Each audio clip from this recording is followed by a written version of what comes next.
Bueno, ahora sí. Los invito primero a silenciar sus micrófonos para que no haya ningún ruido que perturbe el sonido. Y cuando quieran comentar algo o participar de la clase activamente, pueden activar su audio, ¿sí? Primero que nada, quería, bueno, comentarles que hoy vamos a exponer Viaje a la Luna, de Luciano Samosata, que es parte de los textos de bibliografía obligatoria de este año. Yo no sé si eso queda del todo claro, porque hay ciertos textos que vamos a ver, pero paralelamente vamos a ver otros, como el caso, por ejemplo, del cuento de Ray Bradbury. Ese cuento va por una línea paralela que no tiene que ver con la lectura obligatoria. La lectura obligatoria de este año es toda la que se centra en el análisis de la diversidad de género. No sé si eso quedó del todo claro o si hay alguien que estaba medio desorientado con esta cuestión, con respecto a lo que era obligatorio y a lo que no. Hay textos que van a ser obligatorios, entre ellos están los mitos que vimos, el texto de hoy, más adelante una novela, una obra de teatro y demás, pero en el medio, para ir poder charlando sobre los distintos géneros literarios, voy a ir mechando algunos otros textos que no son obligatorios. ¿A qué me refiero con que no son obligatorios? A que no van a ser evaluados en ninguna evaluación domiciliaria, en donde ustedes tengan que analizarlos, ¿sí? Pero sí van a ser útiles para que ustedes vayan conociendo más los textos y los textos de los distintos géneros. Entra Brian Bartucci.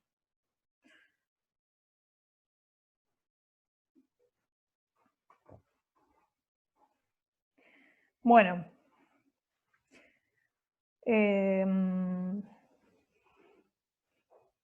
Hola Brian.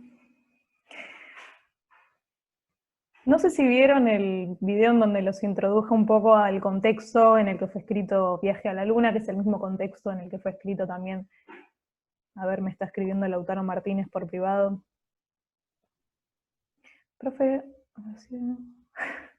¿es en serio, Lautaro? No sé a qué te referís. Por favor, activa tu micrófono y pregúntame. No, lo que estabas explicando hace rato, porque no se escuchó nada. Por el huevero. Está bien. Lo que quería explicarles era que va a haber cierta bibliografía, ciertos textos que van a entrar en las evaluaciones, que son los obligatorios, los de lectura obligatoria, que son todos los que tienen que ver con la representación de la diversidad de género. Y hay otros textos que vamos a ver para justamente introducirnos en los géneros literarios o en ejemplos de distintas teorías y formas de la literatura, pero que van a ser solamente como disparadores para pensar los géneros y demás, no van a ser textos de lectura obligatoria, como el caso del texto de Ray Bradbury, que leyeron el otro día. Lo usamos para introducirnos un poquito más en el género ciencia ficción y para que ustedes pudieran trabajar sobre eso. Pero no significa que sea de lectura obligatoria, es decir, no va a ser evaluado en una evaluación porque no tiene que ver con la línea argumental principal de este año, que tiene que ver con la diversidad de género, ¿sí? Vieron que en el texto de Ray Bradbury no se planteaba en ningún momento la diversidad. Eso era lo que les estaba explicando. Y comenzando Ah, ya con lo que tiene que ver con la clase de hoy, les preguntaba si habían podido ver el video en donde los introduje, bueno, a Viaje a la Luna y a el contexto de producción del texto. Díganme. ¿Sí? ¿No? Sí, Sí, ok. Eh, para volver sobre eso, hoy vamos a ver un nuevo sí, texto. Vamos a ver, no porque ya en realidad ustedes ya lo leyeron, pero vamos a empezar a pensar un nuevo texto de la bibliografía obligatoria, además de los dos mitos que ya vimos, que es Viaje a la Luna de Luciano Samosata. Este texto, como les expliqué en el video que subí a YouTube, pertenece a la época antigua, o sea, fue publicado durante la época antigua, o sea, al igual que los mitos. Su autor, como ya lo nombré varias veces, es Luciano Samosata, y forma parte de un conjunto de relatos de viajes, que se llama Historias Verdaderas. Ese conjunto de relatos de viajes fue, el primer texto de ciencia ficción de la historia de la literatura. O sea que estamos leyendo uno de los primeros textos que abarcan toda esa obra de relatos verídicos, relatos verdaderos. Estamos leyendo uno de los primeros textos de ciencia ficción. lo cual no es un dato menor, es interesante poder ir a la primera fuente de ciencia ficción. Y más aún, ver que en esa primera fuente hay una representación de la diversidad. Ahora, ya invitándolos a que ustedes empiecen a participar, voy a empezar a hacerles preguntas sobre el texto. Primero que nada, si les gustó. Me gustaría escucharlo. Sí, estuvo bueno. No. No, dice Zoe. Sí, estuvo bueno. Y al que no le gustó, o sea, Zoe, ¿por qué no le gustó? No sé, no me llamó mucho la atención, tipo, no me pareció interesante. Está bien. Y a Lautaro Martínez y a Carola, ¿por qué les gustó? Me pareció, o sea, entendí que, o sea, me parecieron mucho las páginas, pero tiene como un contexto que me gusta, porque aparte estoy viendo una película que tiene como la misma trama. ¿Cuál? Coméntame. Se llama Los 100. ¿Es una Es película? una o es una serie en realidad. Sí, sí, la ubico. De Netflix. Yes. ¿Está buena? Así la voy a ver. Es muy buena. Bueno, el resto espero que lo haya leído, el texto, Viaje a la Luna, y ya entrando en lo que tiene que ver con el contenido propio del texto, les quería preguntar, perdón, ¿de qué trata el texto? O sea, que puedan contestar la primera pregunta que les hice referida al argumento del texto. ¿Hay alguien que se anime a explicarlo en pocas palabras? De un grupo de personas que está navegando y viene un tifón y los hace subir al cielo y los hace tipo navegar por el cielo hasta que llegan a la luna, pero ellos piensan que es un país y también piensan que los otros astros también es un país. Y después se encuentran a un humano que les dice si les podía ayudar a combatir con la población del Sol, que la llamaban la estrella del mañana, creo. Sí. No, perdón. La estrella de la mañana es el lugar que ellos querían colonizar. Ah, ok. Perdón. No, todo bien. Y nada, después como que empiezan a especificar cómo se agrupan los ejércitos. Sí, muy bien. Gana la población del Sol y capturan a los humanos, pero después tipo hacen como un tratado de paz y la población de la Luna le tiene que dar ciertas cosas a la población del Sol. Y después se especifican un montón de cosas raras, como que Las raras. tienen el vientre en el, ¿cómo se dice? En la pierna, pero no me acuerdo de qué parte era. En la pantorrilla. En la pantorrilla, y que por eso viene el término del dolor de vientre, de pantorrilla, un montón de cosas raras. Y Sí. que tenían pito de madera, no sé, o capaz Sí. entendí mal yo, pero... Está bien, entendiste bien. Muy bien, muy claro los pusiste, Hanna, te felicito. Gracias. En resumen, de lo que trata el texto es de la llegada de un grupo de viajeros a la Luna, a raíz de que, bueno, su nave se extravía por causa de un tifón. En la Luna se encuentran, bueno, con los extraterrestres que vendrían a ser los habitantes de la Luna, y ellos les proponen, participar de una guerra con los habitantes del Sol. Entonces, el texto representa ese combate y no es mucho más que eso, es un relato muy breve y es uno de los relatos del viaje al espacio que nos cuenta en todo el libro de Historias Verídicas el autor. Quería preguntarles, antes de entrar también puntualmente a las preguntas que les hice, ¿por qué creen que es un texto de ciencia ficción?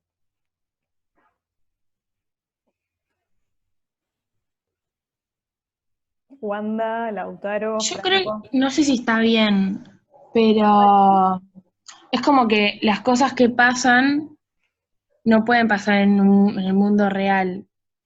Como que sería un mundo ideal. Sí. Colonizar la luna puede ser, pero todavía no lo hicimos. ¿Cómo? Perdón, Lauti, no te escuché. Bueno, lo de ¿cómo se decía? Colonizar. Ahí está. Colonizar, nene. Bueno, perdón, Diego. No lo veo posible, pero todavía no pasa. Es para el futuro, básicamente. Exacto, tal cual. Y creo que esa es una de las características principales del género ciencia ficción que se ve en el texto, el hecho de que aparecen situaciones que no son posibles de vivir en el día de hoy, sino en un futuro posible. Por ejemplo, la llegada del hombre a la luna, y no solo la llegada del hombre a la luna, sino el intento de colonización junto con extraterrestres de otros planetas, de otros lugares del universo. ¿Alguna otra característica del texto que sea propia del género? Santiago, Casco. Eh, los extraterrestres. Muy bien, bien. La presencia de estos seres extraños. Así como hay extraterrestres, puede aparecer en un texto de ciencia ficción un robot, un androide, como les contaba el otro día, un ser creado a raíz de elementos tecnológicos y elementos orgánicos. Son los típicos personajes de la ciencia ficción, pero sobre todas las cosas, los extraterrestres. Ustedes habrán visto películas de ciencia ficción, justamente, en donde los protagonistas siempre son personajes anómalos como los extraterrestres. Por ejemplo, se me viene a la cabeza, ET, no sé si vieron la película La Llegada de Arrival, que creo que está en Netflix. Bueno, hay varias. Terminator. Terminator. No sé, se me ocurrió. No, Futurama. Futurama, esa es más una comedia, ¿no? Pequeños invasores. Pequeños invasores, no.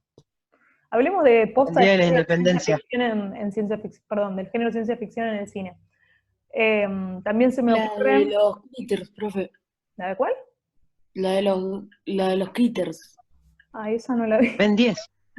No.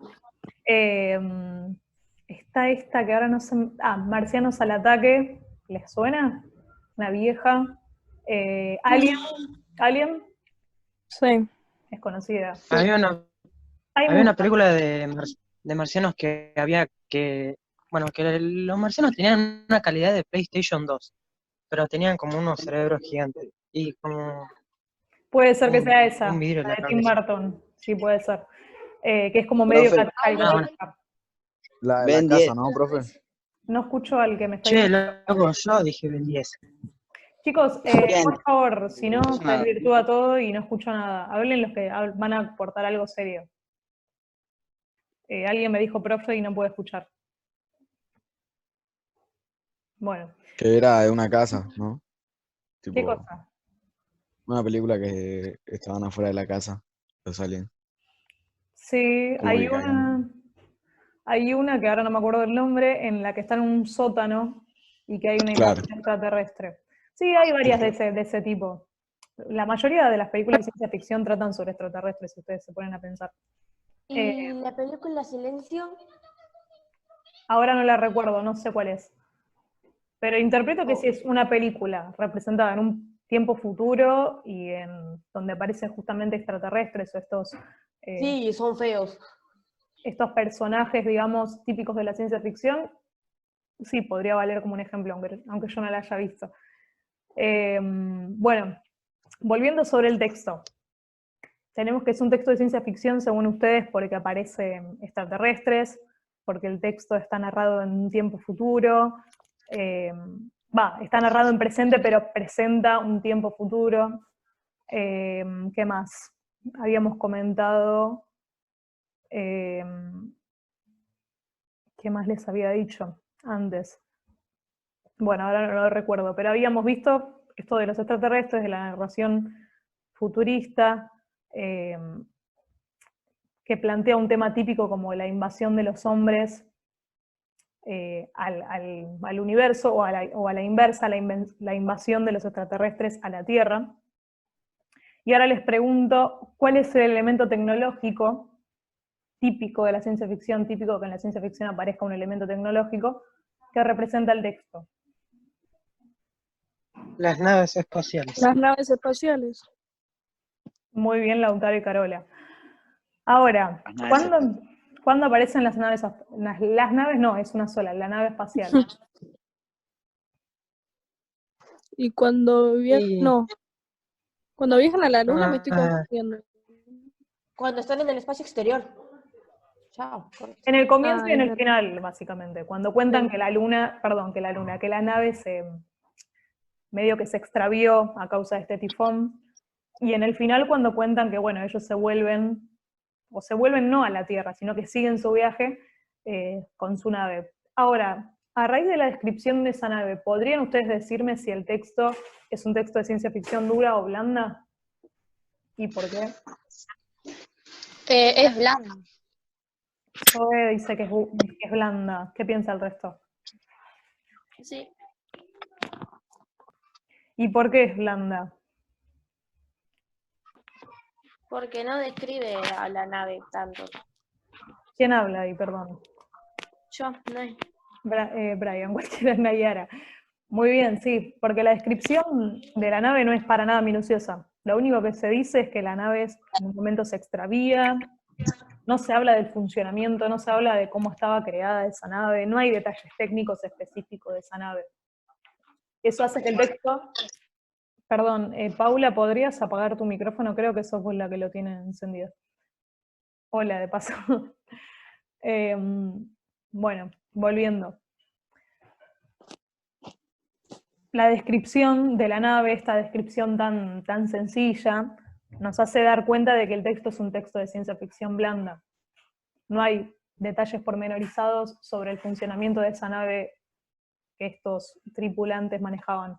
Eso nos hace entender que el texto, en general, era un texto de ciencia ficción blanda, todo el texto. Relatos verdaderos en general. Ahora, yendo a una pregunta que no les hice explícitamente en la guía de preguntas, pero que les quiero hacer ahora porque entiendo que varios tuvieron algunos conflictos para determinar si el texto de Bradbury era una utopía o una distopía. ¿Qué les parece que es este texto? ¿Un texto de ciencia ficción utópica o distópica? Distópica. Perdón, ¿quién dijo distópica? Yo, Hannah. Hannah. ¿Y por qué? Porque por más que la guerra haya terminado bien, sigue siendo una guerra. Y hubo muertos. Tal No cual. sé, creo que explica en un momento que hubieron un montón de muertos. Tal cual. ¿Alguien piensa distinto? Y además, tipo, el término ya como colonización, ya viene tipo guerras, muertes, un montón de cosas malas. Tal cual, tal cual. Muy buena observación. El texto, sí, es un texto de ciencia ficción distópica por esto que menciona Hannah. El mundo representado, este mundo extraterrestre, es un mundo no ideal en donde hay guerras, y de hecho hay guerras no solamente entre extraterrestres, sino también entre terrestres y extraterrestres. O sea, no hay una representación de un mundo ideal y pacífico, sino todo lo contrario. Eso hace que el texto sea un texto de ciencia ficción distópica. No sé por qué algunos tuvieron algún conflicto, tuvieron errores en lo que tiene que ver con esta clasificación del género en el texto de Bradbury. No sé si quedó del todo claro por qué no era una utopía. Algunos me decían que era una utopía ese texto. En realidad lo que el protagonista quería plantear a futuro sí era una utopía, pero el texto no declara si eso pasó o no pasó. Lo que el texto nos representa es un mundo distópico. Después, lo que pudo haber pasado en el texto no se sabe, porque el texto termina ahí. Pero lo que se representa dentro del texto es un mundo distópico. Bien, vamos a pasar a la siguiente pregunta, que tiene que ver con los extraterrestres del texto Viaje a la Luna. Que dice así: ¿aparecen extraterrestres en Viaje a la Luna? ¿Y quiénes son? Sí. Sí, aparecen. ¿Quiénes serían los extraterrestres? Me acuerdo de uno que tenía cara de perro, tipo, que tenía cuerpo humano y tenía cara de perro. Sí, y además habían hormigas gigantes que peleaban con sus antenas. Eso. Mosquitos Como también que muy grandes. había varios tipos, no sé, algo extraño. Los reptilianos. Tal cual, había varios tipos de extraterrestres. Pero en resumen, Los extraterrestres, ¿quiénes eran? Los habitantes de la Luna y los habitantes del Sol. Más allá de que después esos extraterrestres se subdividían en distintos tipos en función de cómo eran ellos. Y además de que hay extraterrestres, yo les quiero mencionar algo particular que observé ayer releyendo el texto, que es que este texto también nos trae la primera representación de una abducción alienígena. No sé si se dieron cuenta. ¿Se dieron cuenta de que hay un personaje que fue abducido? Que él cuenta que fue abducido. Sí, creo, ¿no? Me dice Lourdes que... Lourdes dice que sí con la cabeza. ¿Se dio cuenta? ¿Sí? Sí. ¿De quién se trata? De tipo el rey que estaba durmiendo y lo abducieron. Muy bien, El sí. presidente. El rey del sol, perdón, de la luna, que se llama Endimión, cuenta lo siguiente. Cuenta que él era también un ser humano y que había sido raptado del país, o sea, de Grecia, mientras dormía. Y que había sido llevado a vivir a la luna. O sea, había sido abducido, en otras palabras. No solamente el texto es el primer texto de ciencia ficción, sino que también es el primer texto que nos presenta una abducción. Loquísimo. Loquísimo que se representaran estas cosas en esa época, ¿no? Porque estamos hablando de edad antigua, siglo 3 antes de Cristo hasta 4 después de Cristo. O sea, es un montón de tiempo, perdón, hasta 5. Es una locura. Es un comentario al pasar, para mí es una locura. Volviendo a las preguntas. La pregunta final, no la final, la anteúltima decía, ¿cómo es el comportamiento de estos extraterrestres, o sea, de los habitantes sobre todo de la Luna, el comportamiento sexual?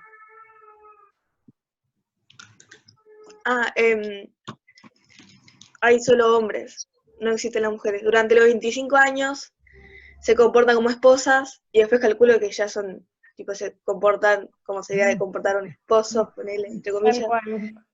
Y ¿cómo se comportaban en tema sexual, dijiste? Sí. Me acuerdo un método de coso de que se cortaba un testículo y que ahí crecía el feto, pero el feto no nacía con pito ni con escroto. Entonces los pobres usaban madera y los ricos usaban material que era valioso, que era abundante ahí.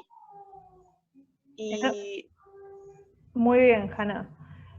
Para ser más específica, ¿las relaciones heterosexuales existían, o no, mejor dicho, existen en este cuento, en la Luna?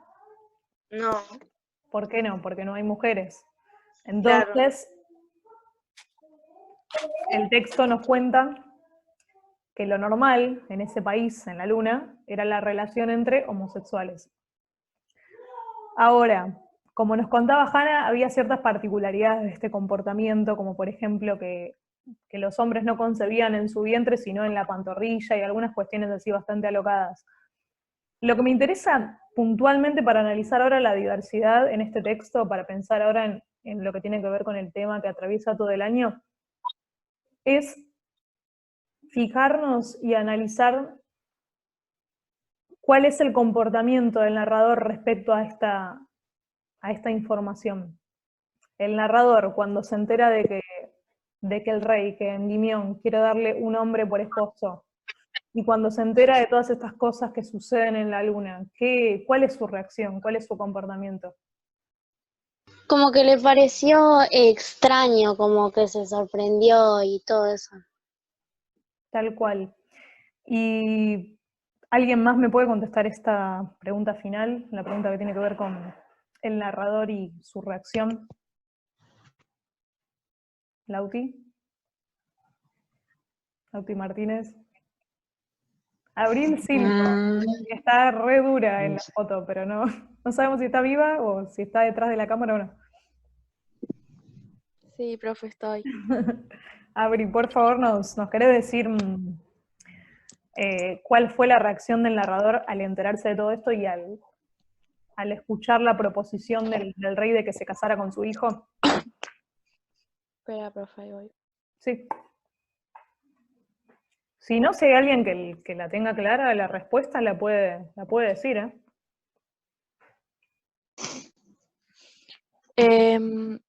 La opinión era que no nacen mujeres, tipo como que no conocían esa palabra siquiera.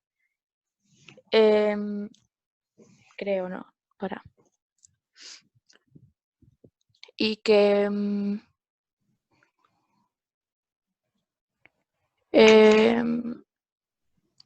y después de como observar, pensaba también que los hombres quedaban embarazados. Focalizate, Abril, sobre todo en la reacción del narrador, a ver si te puedo ubicar en el texto. Vayan al texto, los que lo tengan a mano, y fíjense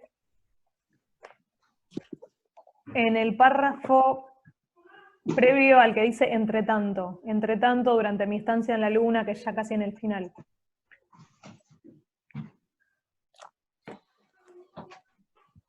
Ahí dice lo siguiente en ese párrafo. Cuando regresamos a la luna, habla el narrador, obviamente, salieron a recibirnos y nos acogieron con lágrimas tanto nuestros compañeros como el propio Endymion. Él me rogó, o sea, Endymion, que permaneciera a su lado y participara en la colonización de la estrella de la mañana, prometiendo darme en matrimonio a su propio hijo, pues allí no hay mujeres. Y miren lo que dice acá el texto: mas yo no acepté en modo alguno, y le rogué que me dejara descender al mar. Y más adelante, el narrador dice: entre tanto, durante mi estancia en la luna, observé muchas rarezas y curiosidades. En primer lugar, que los hombres no nacen de mujeres, sino de hombres. Se casan con hombres y ni siquiera conocen la palabra mujer. Entonces, volviendo a la pregunta que les estoy haciendo desde hace un momento, ¿cuál es la reacción del narrador cuando le proponen casarse con uno de los habitantes de la luna? A él no le parece bien, o sea, que le parece algo extraño. Bien. Por así Claro, decirlo, ¿no? como que es raro, como que, claro, por eso habla de rarezas. Es raro y por eso no se iba a casar con su hijo. Con un hombre. Tal cual. ¿Hay alguien que tiene activado el micrófono y se escucha la televisión, algo de eso? ¿Podría, por favor, apagarlo? Ahí está. Tal cual, es como dicen ustedes, para el narrador todo esto era algo raro, absurdo, y cuando le proponen casarse con uno de los hombres de la luna, fíjense cómo él dispara, él dice que no, para nada, y dispara, se va de la luna, abandona el planeta, y se niega a la posibilidad de incluso ser el príncipe de la luna, porque si se casaba con el rey con el hijo del rey, que es Endymion, sería como el príncipe de la luna, pero él no quiso saber nada. A él esto también, además, como decía Wanda, le parecía raro esto de que los hombres se casaran con otros hombres. ¿Alguno quiere agregar algo sobre la reacción del narrador? Bueno, en realidad, en sí, la idea del narrador es que ni siquiera tenía pensado en que iban a proponer eso. No sé, Cierto. ¿verdad? Es cierto, uno podría pensar que bueno, que el narrador no estaba preparado para una propuesta de ese nivel, pero por la reacción, esto de negarse rotundamente e inmediatamente abandonar el país, me da la sensación de que el hombre en realidad se sentía como incómodo por esto por esta posibilidad que le plantearon de casarse con un hombre, más allá de que él no estaba preparado seguramente para que le plantearan algo así como un casamiento en un contexto como ese. No sé si me explico. Sí. Ahora, vinculando este texto con los dos mitos que ya vimos, para hacer, digamos, alguna relación, algún puente entre los mitos y este texto, Viaje a la Luna. Les pregunto, ¿encontraron alguna semejanza entre los mitos y el texto de ciencia ficción respecto a la representación de la diversidad? Sí. ¿Cuál, Hanna? Me acuerdo que en el viaje a la luna nombran a Homero y a Zeus. De que, no sé si es esto, pero tipo nombran a los dioses griegos y el mito que le hicimos sobre Apolo y el otro, son dioses griegos. ¿Sabes? Muy bien. Porque sí, los personajes son griegos porque fueron escritos por justamente escritores griegos. Como les contaba, Luciano Samosata era un escritor griego, y bueno, los mitos de Apolo y Jacinto y de Zeus y Ganimes circulaban en la nación griega, así que la referencia a dioses griegos es algo común entre los dos y típico de los textos de esa época. Y me acuerdo que lo asoció a algo, tipo de una lluvia de sangre, de que Homero había culpado a Zeus, como que le dio un significado a algo que no tenía explicación. Está bueno esto que nombras, esta mención de los mitos, o de los mitos de los dioses, de las divinidades griegas, dentro del texto de ciencia ficción. De alguna forma eso demuestra cómo la mitología griega era importante y era también conocida dentro de Grecia, al punto tal que se representaban en otro tipo de textos que no eran precisamente mitos. Pero yo a lo que iba era a la cuestión de la representación de la diversidad. Si habían notado algo parecido entre los textos mitológicos y este texto de ciencia ficción. Si les parecía que en ese aspecto hay alguna semejanza entre ambos textos.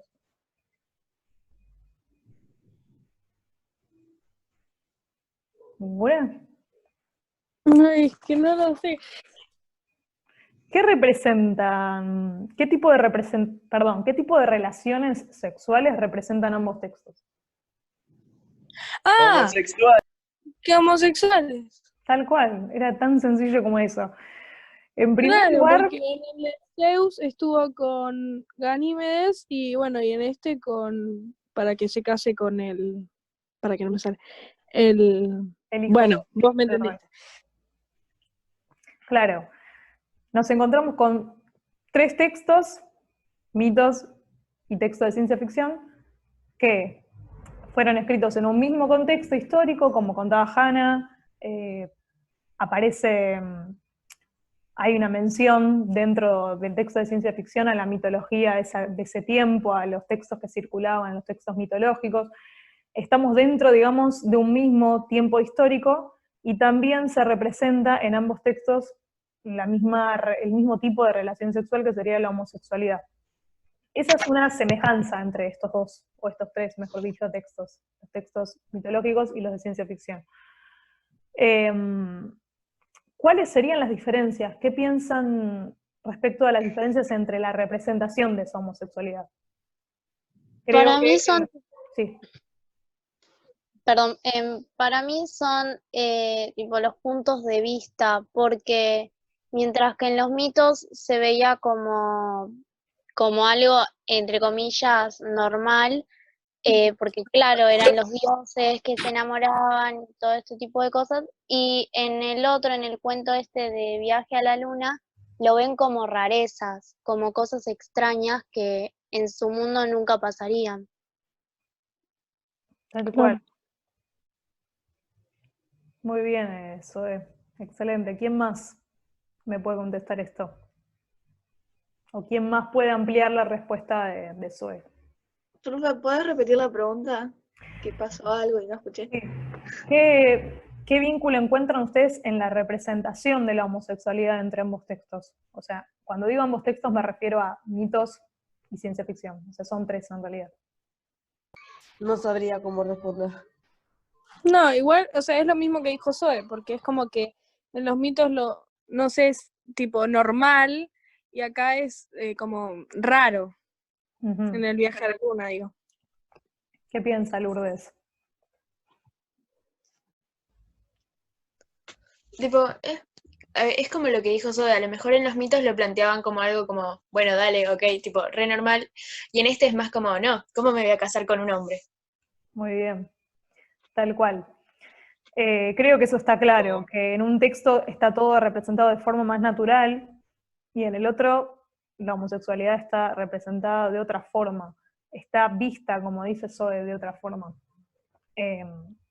Pienso que en los mitos la relación homosexual está pensada como algo elevado, porque piensen que los que son justamente homosexuales son los dioses, no cualquiera, son los dioses griegos.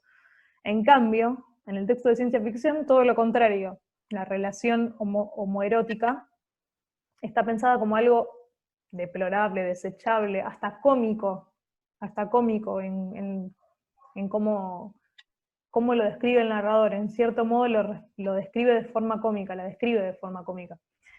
Y eso tiene que ver con lo que les había contado en el video de YouTube, respecto a que Luciano Samosata también fue un humorista. No me parece que sea descolocado pensar que él justamente también, de esa representación homosexual, hizo también una representación en cierto modo cómica. Por eso hay tantas cosas extrañas y de hecho bizarras respecto a, o sea, se describe de forma tan bizarra la relación entre los hombres de la luna, como contaba Hannah. Por ejemplo, esto de que los hombres concebían a sus hijos en la pantorrilla, que, bueno, no había mujeres, que de una edad, de cierta edad hasta otra eran mujeres y funcionaban como esposas, y de cierta edad hasta otra funcionaban como maridos. Hay como toda una representación medio cómica de esta situación. No está tomada muy en serio la homosexualidad en este texto. No sé si piensan lo mismo o difieren.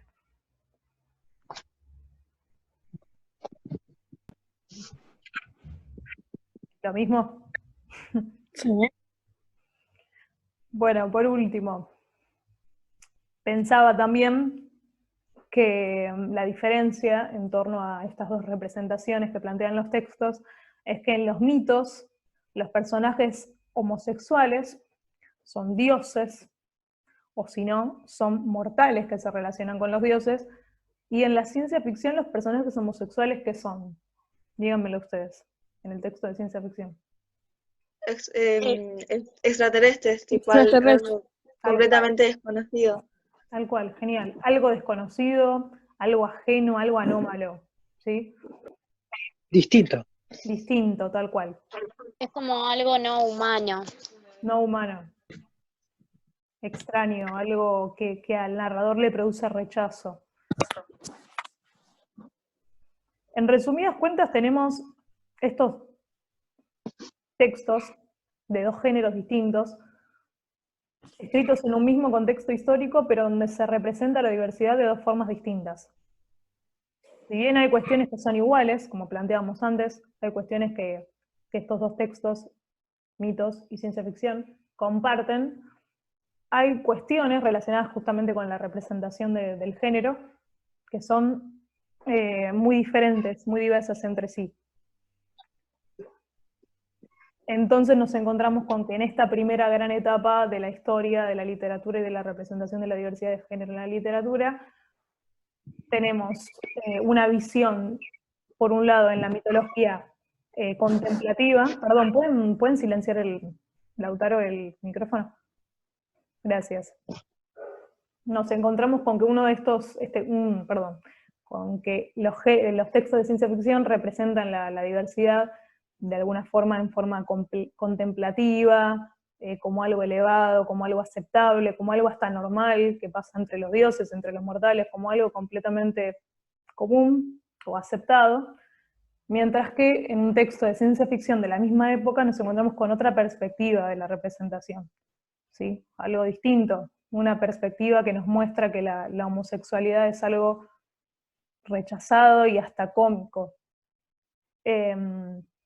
De la misma forma que ahora estamos viendo distintas visiones, distintas formas de entender la homosexualidad, vamos a ver a lo largo del año en todos los textos que leamos, vamos a tener novelas, obras de teatro, poesía, de todo un poco, vamos a ir viendo distintas representaciones, distintas interpretaciones de la diversidad de género. Lo interesante es que acá, en un mismo contexto histórico, en el mismo tiempo histórico, observamos dos visiones contrapuestas. Eso es todo, no sé si alguien quiere agregar algo, no sé si alguien quiere comentar sobre el tema, sobre los cuentos que estamos viendo, si alguien tiene alguna pregunta. Nada. Nada respecto a lo que vamos a ver más adelante. Bueno, antes de cerrar la clase, de todas formas en breve empieza la segunda, quería comentarles que todo lo que charlamos acá no es que muere acá, por así decirlo, sino que es importantísimo para que ustedes puedan contestar las consignas que les voy a entregar, de hecho este viernes, respecto a el análisis de los textos que vimos. Todo lo que charlemos en videollamadas sobre textos obligatorios les va a servir para poder realizar las evaluaciones domiciliarias, en donde yo lo que propongo es que ustedes analicen los textos de la bibliografía obligatoria. Cuando les entregue las consignas este viernes, que van a tener que entregar el viernes siguiente, van a notar que yo apunto al análisis específico de las obras, no es que yo les pregunto cuál es el personaje de tal cuento, describa el conflicto de tal texto, sino que voy a apuntar a que ustedes analicen bien profundamente los textos y en torno sobre todo a la cuestión de la diversidad, ¿sí? Así que todo esto que charlamos no es que no sirve para nada, sino que justamente les sirve para, no solamente para pensar la literatura, para pensar los vínculos entre literatura y realidad, para pensar los vínculos también entre los distintos tiempos históricos y las representaciones diversas de la diversidad en la literatura, sino también para, en el momento de rendir, tener herramientas para contestar correctamente las evaluaciones y las consignas de las evaluaciones domiciliarias. Eso es todo, los veo medio dormidos, pero no quiero que ninguno se quede con una pregunta, ninguno se quede con ninguna cuestión. Y en breve arrancamos con la clase número 2, que va a ser solo de consultas, así que seguro va a ser más cortita. Les dejo un recreíto de 10 minutos, vayan a descansar, a tomarse algo, un juguito, y en 10 minutos arrancamos con la siguiente, que solamente va a ser de planteo de cómo va a ser la evaluación del viernes y de resolución de las consultas que puedan llegar a tener ustedes. ¿Sí? Eso es Dale, todo. profe. Nos vemos. Chao.